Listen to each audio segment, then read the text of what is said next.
Στη συνέχεια θα παρακαλέσω τον κύριο Ιωάννη Μαλτέζο να ανέβει στο βήμα να απευθύνει ένα χαιρετισμό. Ευχαριστώ. Ευχαριστώ και εγώ. Είναι πολύ σημαντικές τέτοιες πρωτοβουλίες όπως αυτή που αναλαμβάνεται και γίνεται σήμερα από τον Σύλλογο. Είμαστε ευτυχείς που είναι και συμπολίτης μας ο πρόεδρος του Συλλόγου, ο κ. Σπύρος Παναγιωτόπουλος. Είναι σημαντικές τέτοιες ημερίδες γιατί βοηθούν στην ευαισθητοποίηση της κοινωνίας απέναντι σε ένα πρόβλημα όπως η συγκεκριμένη ασθένεια, η οποία όπως διαπιστώνουμε, ενώ επρόκειτο για μια σπάνια ασθένεια, μετά την έξαρση και μετά την πανδημία του COVID-19 μας απασχολεί και χτυπάει την πόρτα μας πολύ πιο συχνά. Να ευχαριστήσω και εγώ με τη σειρά μου τους χορηγούς που μπόρεσαν να κάνουν κατορθωτή μια τέτοιου είδους ημερίδα. Αυτό που μπορώ να πω από δικής μας πλευράς είναι ότι τέτοιου είδους πρωτοβουλίες όπως η σημερινή μέσα στα πλαίσια της θητείας μας θα ενθαρρυνθούν και θα πολλαπλασιαστούν στην πόλη μας.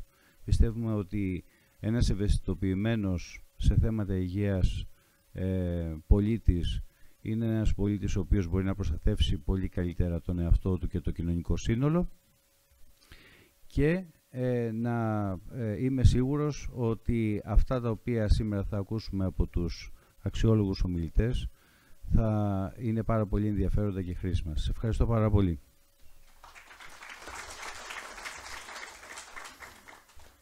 Παρακαλώ στη συνέχεια τον βουλευτή Αργολίδας κύριο Ανδρέα Πουλά να ανέβει στο βήμα για έναν χαιρετισμό.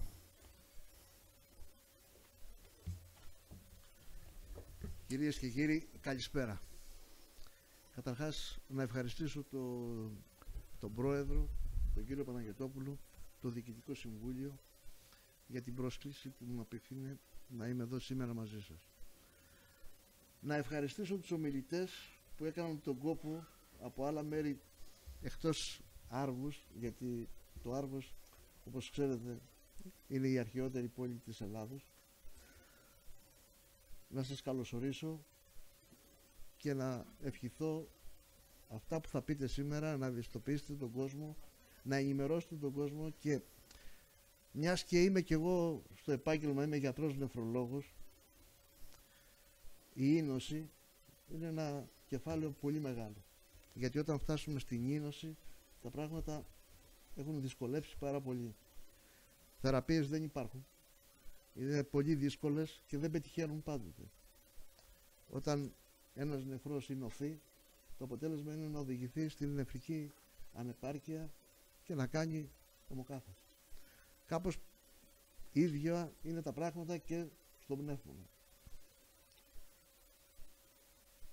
Θεωρώ λοιπόν ότι θα είναι σίγουρα επικοδομητικό αυτά που θα πείτε, αυτά που θα ακούσουν και οι συμπολίτες μας. Και δεύτερον, θέλω να σταθώ λίγο στο θέμα των συλλόγων, γιατί οι σύλλογοι παίζουν ένα σπουδαίο ρόλο και πέρα από την ευαισθητοποίηση στον κόσμο, αλλά και το τι θα μεταφέρουν προς το Υπουργείο. Γιατί πολλά πράγματα αλλάζουν. Θεραπείες νέες έρχονται, πρέπει να υποστηριχθεί ο λαός μας, πρέπει να αλλάξουν πάρα πολλά, ειδικά στο θέμα της δημόσιας υγείας. Ευελπιστούμε ότι τα πράγματα θα καλυτερεύσουν και να μην ο κόσμος τρέχει στα νοσοκομεία από εδώ και από εκεί για να βρει την ίασή του. Θεωρώ λοιπόν ότι και οι σύλλογοι παίζουν ένα σημαντικό ρόλο, ειδικά αυτή την εποχή, και βλέπετε οι ενώσεις ασθενών πόσο δραστήριοι γίνονται μέρα με την ημέρα και πόσο πολλοί συμμετέχουν στο θέμα της δημόσιας υγείας, και θα πρέπει και το Υπουργείο να έχει ευήκοα ότα για να μπορούν αυτοί οι άνθρωποι να λένε αυτό που πρέπει να πούν, γιατί αυτοί υπερασπίζονται τα συμφέροντα των ασθενών. Δεν θα μακρηγορήσω άλλο. Ευχαριστώ πολύ και πάλι για την πρόσκληση. Και εμείς σας ευχαριστούμε. Και εμείς σας ευχαριστούμε. Και αυτό που ζητάμε πάντα είναι να μην παίρνονται αποφάσεις για μας χωρίς εμάς. Αυτά ζητάμε από το Υπουργείο Υγείας. Παρακαλώ τώρα τον πρόεδρο του Επιμελητηρίου Αργολίδας, κύριο Φώτη Δαμούλο, να ανέβει στο βήμα, τον οποίο έχουμε ευχαριστήσει πάρα πολύ για τη διάθεση της αίθουσας εδώ. Δεν χρειάζονται ευχαριστίες. Υποχρέωσή μας είναι.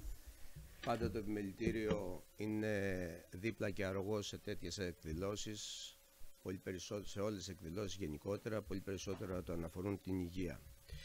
Να συγχαρώ τον Πρόεδρο, κύριε Παναγιωτόπουλε, για την εξαιρετική ημερίδα, για τους αξιόλογους ομιλητές που έχετε κλείσει, για το πολύ ενδιαφέρον θέμα που εγώ προσωπικά το είχα ακούσει επιγραμματικά, πολύ απ' έξω, ούτε ήξερα, και επειδή θα ερχόμουν στην ημερίδα μπήκα στη διαδικασία να δω τι είναι αυτό ποια είναι αυτή η αρρώστια, η πνευμονική ίνωση, και διαπίστωσα ότι είναι μια πολύ σοβαρή ασθένεια, η οποία πραγματικά δεν την ξέρει κανείς, δεν ξέρω αν μπορεί να υπάρχει πρόληψη στη συγκεκριμένη ασθένεια.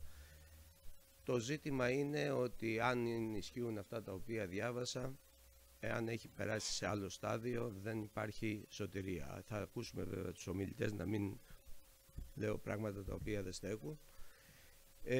Εγώ θα ήθελα να σταθώ σε δύο ζητήματα. Το ένα είναι η πρόληψη, όπως είπα, και εκεί είναι οι πολιτικές οι οποίες προσωπική μου άποψη είναι ότι θα πρέπει να αλλάξουν.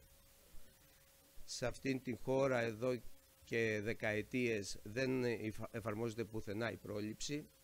Είμαστε πάντα υπέρ της καταστολής. Θα σας πω δύο περιστατικά από δύο εξαιρετικούς φίλους, που όταν πήγε ο ένας και τον ρώτησε ο γιατρός γιατί γράφει εξετάσεις, είπε προληπτικά και του απάντησε ο γιατρός του δημοσίου ότι απαγορεύονται από το ΤΕΒΕ. Και η άλλη περίπτωση είναι ότι όταν ένας γονιός ζήταγε από τον γιατρό να γράφει εξετάσεις γιατί υπήρχε ένα κληρονομικό νόσημα, έλεγε ότι αφού δεν έχεις κάποιο πρόβλημα, άστο, στην πενταετία θα το ξαναδούμε. Οι συνεχείς όμως οχλήσεις ο γιατρό να το γράψει αφού το πληρώνει αυτός, απέδωσαν καρπούς, διότι στην διετία παρουσιάστηκε το πρόβλημα και έτσι διαπιστώθηκε έγκαιρα και μπορούσε να υπάρξει κατάλληλη θεραπεία. Το άλλο ζήτημα είναι η διαρκής εκπαίδευση, την οποία εμείς ως Επιμελητήριο την εφαρμόζουμε, πιστεύουμε στη διαρκή εκπαίδευση. Εάν δεν ενημερώνεται ο επιστήμονας, ο γιατρός, ο πολίτης για τις καινούριες τεχνολογίες, για τις εξελίξεις που τρέχουν όσον αφορά τις τεχνολογίες, τα νέα φάρμακα, στο δικό μας το αντικείμενο, στο δικό μου, στα οικονομικά, σε όλα τα επαγγέλματα, δυστυχώς μένουμε πίσω και δυστυχώς είμαστε ακόλουθοι των γεγονότων και όχι συνοδοιπόροι. Επομένως, εμείς εδώ το επιμελητήριό μας είναι από τα λίγα επιμελητήρια στην Ελλάδα που λειτουργεί ως ένα σύγχρονο κέντρο διαβίου μάθησης, τύπου 2, για να εξυπηρετεί και τους ΑΜΕΑ, και πραγματικά είμαστε χαρούμενοι διότι έχουμε αυτή τη δυνατότητα να διοργανώνουμε σεμινάρια για να μπορούμε να ενημερώνονται τα μέλη μας όσον αφορά τις νέες τεχνολογίες και τις εξελίξεις που τρέχουν στην επιστήμη. Χάρηκα που ο Γιάννης ο Μαλτέζος ανέφερε ότι ότι είναι μέσα στις διαδικασίες της νέας πολιτικής αρχής, δημοτικής αρχής, να εφαρμοστούν τέτοιες πολιτικές και θα μας βρει συνοδοιπόρους για να μπορέσουμε να υλοποιούμε τέτοιες δράσεις, διότι είναι εξαιρετικά χρήσιμες. Και θα μου επιτρέψετε να κάνω και μία παρατήρηση στο τέλος, βλέποντας τη Φανή, την Κακολήρη, να δώσω θερμά συγχαρητήρια για την πράξη της δωρεάς οργάνων. Θέλει γενναιότητα για να προβεί σε μια τέτοια πράξη.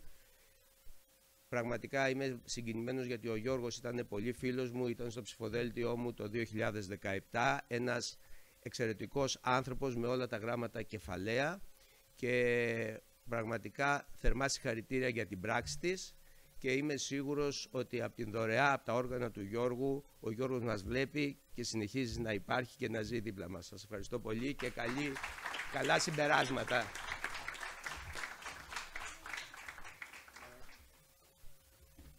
Παρακαλώ τον κύριο Κατσαρό Κωνσταντίνο να έρθει στο βήμα. Πρόεδρο του Ιατρικού Συλλόγου Αργολίδας. Αξιότιμο κύριε Πρόεδρε, σεβαστό Προεδρείο, αγαπητές και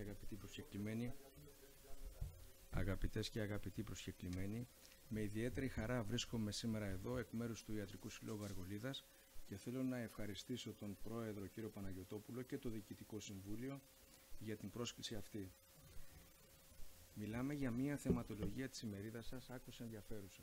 Όπως είπατε κι εσείς, η πνευμονική ίνωση είναι μια σπάνια χρόνια νόσος, προοδευτικά εξελισσόμενη, αγνώστου αιτιολογίας. Το μήνυμα που πρέπει να περάσουμε απόψε εδώ είναι η συνεργασία των ιατρικών ειδικοτήτων αλλά και των επαγγελματιών υγείας γενικότερα όσον αφορά την πνευμονική ίνωση. Κυρίες και κύριοι, είναι γεγονός ότι διανύουμε μια εποχή όπου ο τομέας υγείας εξελίσσεται με ηλικιώδες ρυθμούς, καθιστώντας επιτακτική ανάγκη την παρακολούθηση των ιατρικών ειδικοτήτων. Τα τελευταία χρόνια υπάρχει μεγάλη πρόοδος στην κατανόηση και στην έρευνα όσον αφορά τους μηχανισμούς παθοφυσιολογίας της πνευμονικής ίνωσης και αυτό έχει επιφέρει νέες θεραπείες και φυσικά νέα φάρμακα.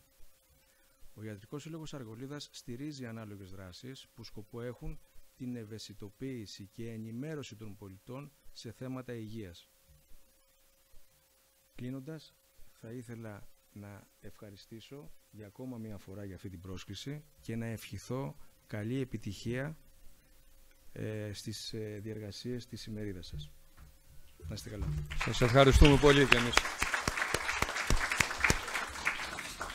Παρακαλώ τον Πρόεδρο του Εργατικού Κέντρου Άργους, κύριο Φώτη Κολεβέντη, να ανέβει στο βήμα.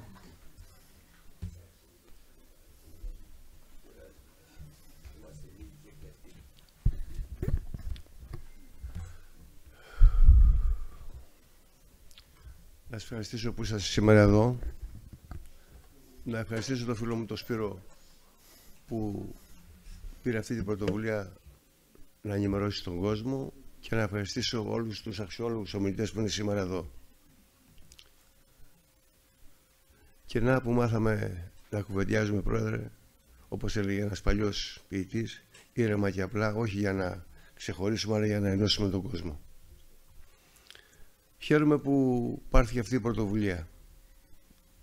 Συνήθως τα λόγια σε τέτοια πράγματα είναι θυμοτυπικά. Θα μου επιτρέψετε, και γιατί η παρουσία σας σήμερα εδώ και των ομιλητών είναι τόσο μεγάλη και μου προξενεί τόσο μεγάλη χαρά και ικανοποίηση, αλλά και γιατί βρισκόμαστε σε μια πολύ δύσκολη κατάσταση από πλευράς υγείας εδώ στο νομό μας, να είναι ουσιαστική η σημερινή μας συνάντηση. Να μπορέσουμε να προβληματιστούμε όλοι μας στη ζωή μας και στη δουλειά μας. Αγαπητοί φίλοι, είναι η ώρα κάποτε να μιλήσουμε και οι κοινωνικοί φορείς, αλλά και έτσι όπως έχει πάρει την πρωτοβουλία ο Σπύρος. Να μιλήσουμε ήρεμα και απλά. Δεν είναι η εποχή σήμερα των μεγάλων έργων, είναι η περίοδος των δύσκολων προσπαθειών. Δεν είναι η εποχή των μεγάλων ενθουσιασμών, είναι η περίοδος του σκληρού προβληματισμού. Δεν είναι η εποχή των εύκολων υποσχέσεων, είναι η εποχή των μεγάλων οδυνηρών εκκρεμωτήτων, των μεγάλων και οδυνηρών αναζητήσεων. Και πρέπει να μιλήσουμε κάποτε ήρεμα και απλά για να δώσουμε λύσεις σε κάποια προβλήματα και κυρίως στα προβλήματα της υγείας που έχουν μείνει τόσο πίσω. Έχουμε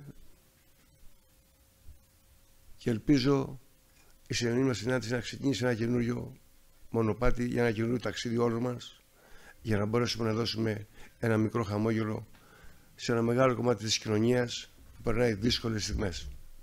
Ευχαριστώ πολύ. Να έχετε υγεία και να είστε καλά. Ευχαριστούμε και εμείς, κύριε Φώτη Κολεβέντη.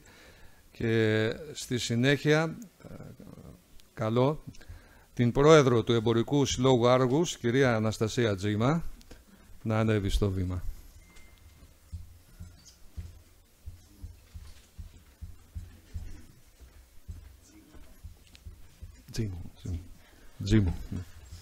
Καλησπέρα. Καλησπέρα σας. Καλησπέρα σας. Αφού σας καλωσορίσω και σας συγχαρώ για αυτό που κάνετε σήμερα, γιατί είναι πάρα πολύ δύσκολο να διοργανώσεις μια τέτοια εκδήλωση. Ήθελα να πω ότι δεν τον ήξερα τον κύριο Σπύρο, ούτε ήξερα την αρρώστια αυτή τι είναι, αφού πήγα στο Dr. Google και εγώ όπως όλοι, ως συνήθως, ναι. Είδα ότι είναι μια αρρώστια με χαμηλό προσδόκιμο ζωής και πάρα πολύ δύσκολη να διαγνωστεί. Μπορώ να φανταστώ τον εαυτό μου να έχω διαβήτη, να έχω πίεση, να παίρνω τα φάρμακά μου, αλλά δεν μπορώ να φανταστώ να μην μπορώ να πάρω ανάσα. Αυτοί οι άνθρωποι που πάσχουν από αυτήν την αρρώστια είναι, όπως είδα στο Dr. Google, θέλουν μια ολιστική προσέγγιση. Πέφτουν σε κατάθλιψη, από ό,τι είδα, και τα προβλήματα που ακολουθούν είναι τεράστια. Σας συγχαίρω για αυτό που κάνετε και επίσης θέλω να μου πείτε αν υπάρχει μεταμοσχευτικό κέντρο. Είμαστε τυχεροί. Είμαστε τυχεροί ότι το τελευταίο καιρό δημιουργήθηκε τέτοιο μεταμοσχευτικό κέντρο στο Ωνάσιο νοσοκομείο και ήδη έχει ξεκινήσει τις μεταμοσχεύσεις. Ωραία. Αυτό είναι πάρα πολύ. Είμαστε τυχεροί. Πρώτα πηγαίναμε στην Αυστρία, πηγαίναμε στην Ιταλία, όπου σε κάποιο, από ένα σημείο και μετά, επειδή δεν υπήρχαν δότες από εμάς οργάνων σώματος, και ενώ μας ζητούσαν, λέει, στείλτε μας. Δυστυχώς δεν υπήρχαν δότες και σταμάτησαν, μας έκλεισαν την πόρτα. Λέει, μέχρι εδώ και μη παρέκει. Κάντε ό,τι καταλαβαίνετε.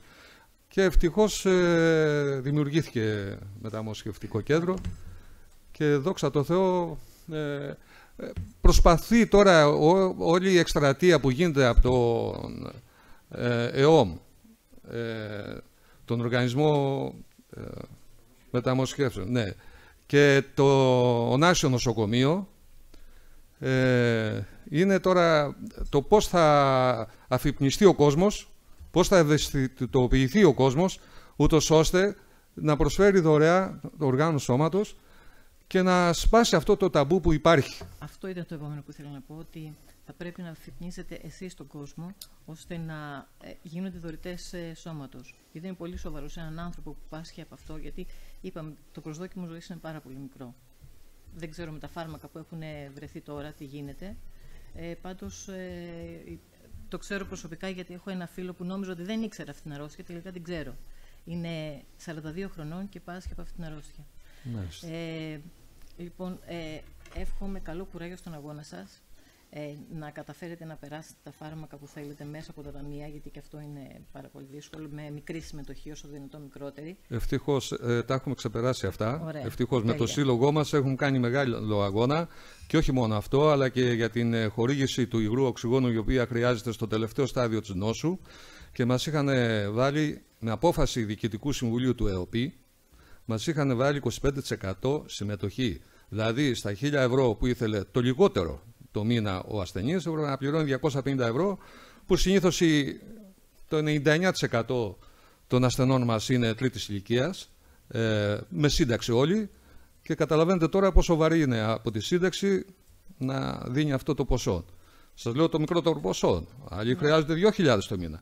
Μου είχαν πει στον ΕΟΠΗ ότι υπάρχουν και ασθενείς που παίρνουν 4.000 το μήνα. Δίνουν ναι.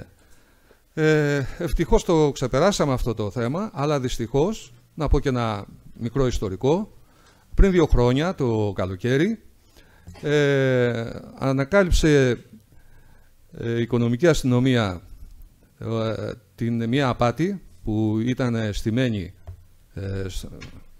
και ζημίωσε τον ΕΟΠΗ με γύρω στα 5 εκατομμύρια, θυμάμαι. Ήταν οργάνωση μεγάλη, η οποία λειτουργούσε από το 2015, το 2015. Και την πρώτη, και αφού τους έπιασαν τέλος πάντων, ακολουθήθηκαν οι διαδικασίες. Το πρώτο που έκαναν, το πιο απλό δηλαδή, χωρίς να σκεφτούν, κατήργησαν την διαδικασία η οποία υπήρχε να κάνει τη διάγνωση ο θεράπων γιατρός, και συνήθως ήταν από γενικό νοσοκομείο, ήταν του δημοσίου, δηλαδή δεν ήταν κάποιος ιδιώτης, και εγκρίνεται από τον ΕΟΠΗ η χορήγηση του υγρού οξυγόνου. Αυστηροποίησαν τα μέτρα. Μας πήγαν στο Ανώτατο Υγειονομικό Συμβούλιο του ΟΤΕ. Συγγνώμη, του ΟΤΕ. Από τον ΟΤΕ. Λοιπόν, ναι, συνήθεια. Λοιπόν, του ΕΟΠΗ. Και αυτό το μόνο που έκανε ήταν να απορρίπτει τα αιτήματα που έκαναν οι γιατροί με διάφορες προφάσεις, απέριπταν, μέχρι το σημείο που χάσαμε ένα μέλος μας πέρυσι από αυτή τη διαδικασία. 3 φορές είχε κάνει ο καθηγητής το αίτημα για χορήγηση υγρού οξυγόνου και 3 φορές ήταν απορριπτικές. Και αναγκάστηκε η οικογένεια να απευθυνθεί σε πολιτικό γραφείο, το οποίο παρέμβει, εγκρίθηκε τελικά η χορήγησή του, αλλά ο ασθενής απεβίωσε.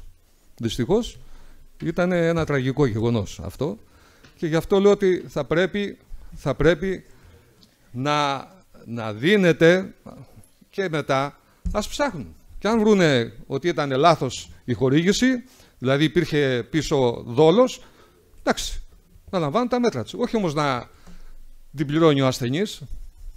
Λοιπόν. Καλή συνέχεια. Ευχαριστούμε πολύ. Σας και συγχαρητήρια. Ευχαριστούμε πολύ.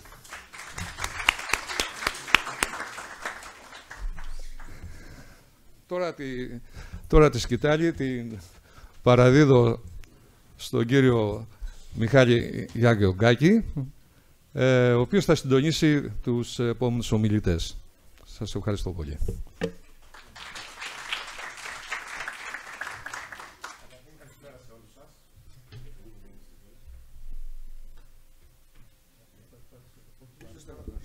Εντάξει, γιατί μου το αντίθετα.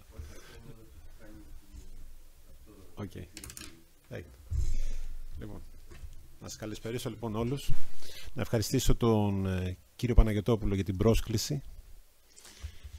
Εγώ να σας πω την αλήθεια, επειδή μου έχουν κάνει την τιμή να με καλέσουν σε πολλές ημερίδες, έτσι, να τις παρουσιάσω, συνήθως τα Σαββατοκύριακα φροντίζω να τα αφιερώνω στην κόρη μου.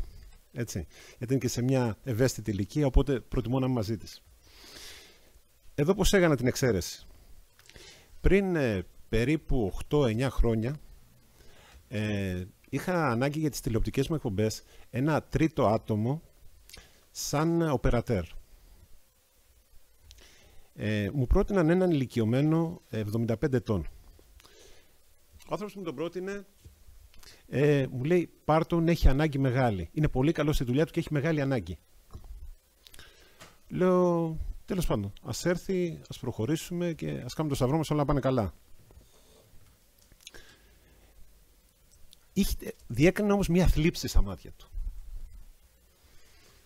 Κάποια στιγμή τον έπιασα, του λέω, Φώτη, υπάρχει κάτι, μπορώ να βοηθήσω σε κάτι? Μου λέει, ο εγγονός μου έχει πνευμονική είνωση. Του λέω, τι είναι αυτό? Είναι πνευμονολογικό θέμα. Λέω, καλά, εγώ κάνουμε πως πνευμονολόγους δεν μου έχουν αναφέρει ποτέ. Μου λέει, ναι, είναι πολύ δύσκολα τα πράγματα, η ζωή του κρέμεται σε μια κλωστή, είναι πολλά τα χρήματα για τα φάρμακα και γι' αυτό δουλεύω, μου λέει, σε αυτή την ηλικία τώρα, για να μπορέσω να ανταποκριθώ, ώστε το παιδί, ο εγγονός μου να μπορέσει να ζήσει. Λοιπόν, ο άνθρωπος αυτός βέβαια σήμερα δεν υπάρχει και αποφάσισα να δεχτώ την πρόσκληση του κυρίου Παναγιωτόπουλου να είμαι εδώ να παρουσιάσω έτσι τους καλεσμένους εις μνήμη και σαν φόρο τιμής σε αυτόν τον άνθρωπο. Λοιπόν, να ξεκινήσουμε να παρουσιάσουμε. Καταρχήν είναι και σοκαριστικό αυτό να μην σε ό,τι αφορά με τη δωρεά οργάνων, κύριε Πρόεδρε. Έτσι. Θα αναφερθώ στη συνέχεια για αυτό το θέμα. Να τα κουβεντιάσουμε εδώ όσο μπορούμε και εμείς να βοηθήσουμε και με την τηλεόραση και με το ραδιόφωνο της Εκκλησίας, γιατί προκαλούν σοκ. Εν έτη 2023, μπαίνουμε σε 24 σε λίγο, έτσι να κουβεντιάζουμε αυτά τα θέματα. Δυστυχώς έχουμε δημιουργήσει και ένα βιντεάκι, το οποίο έχουν πάρει 2 φορές την άδεια από τον ΕΣΟΡΟΥ να μεταδοθεί από τους τηλεοπτικούς σταθμούς, όπως έχουν υποχρέωση. Και όταν μας στείλαν τις ροές των προγραμμάτων τους, είδαμε ότι θα παίξει αυτό το βιντεάκι που αφορά την πνευμονική είνωση μετά τις 12 το βράδυ ως τις 6 το πρωί. Δηλαδή να το δουν οι κουκουβάγες, όχι ο κόσμος. Ναι. Μετά τα μεσάνυχτα, ποιος θα τον δει?